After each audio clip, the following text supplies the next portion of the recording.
There's an old saying, you can't tell the players without a program. When it comes to the 2015 Saints, it may not be quite that dramatic, but there certainly was a lot of coming and going in New Orleans. Familiar faces no longer wearing the black and gold include Pierre Thomas, Curtis Lofton, and most surprising of all, Jimmy Graham.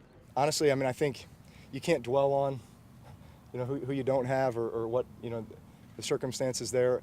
While I love Jimmy and miss Jimmy, not only as a player but as a person, life goes on, and I like the guys we have. But as great as the losses are, the gains have been pretty good, starting in the defensive backfield where Brandon Browner will line up opposite of Keenan Lewis. The veteran corner comes in a two-time Super Bowl champion, winning the last 2 years with the Seahawks and the Patriots. I've been around, been on some good teams.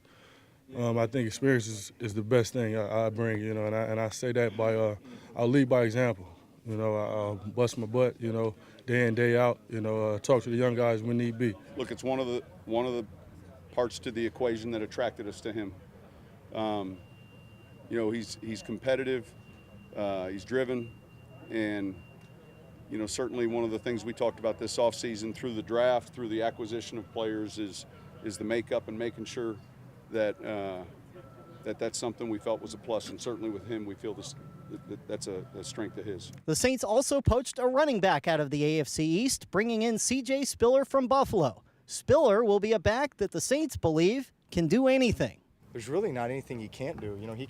He can be a feature back in the in the base offense. Certainly he can play in the nickel. He's a guy you can free release, a guy who can block, a guy who can run screens, a guy who can do a little bit of everything. So you like those guys. I always kept a close eye on his team, just the way that Coach Payton used the running back position, and a guy with my type of skill set. So it was always intriguing, watching from afar. But now, being in the thick of things, I see why those guys were very successful. To fill the hole in the middle of the defense lost in Lofton's departure, the Saints found another AFC East solution, Dolphins veteran linebacker Donnell Ellerbe.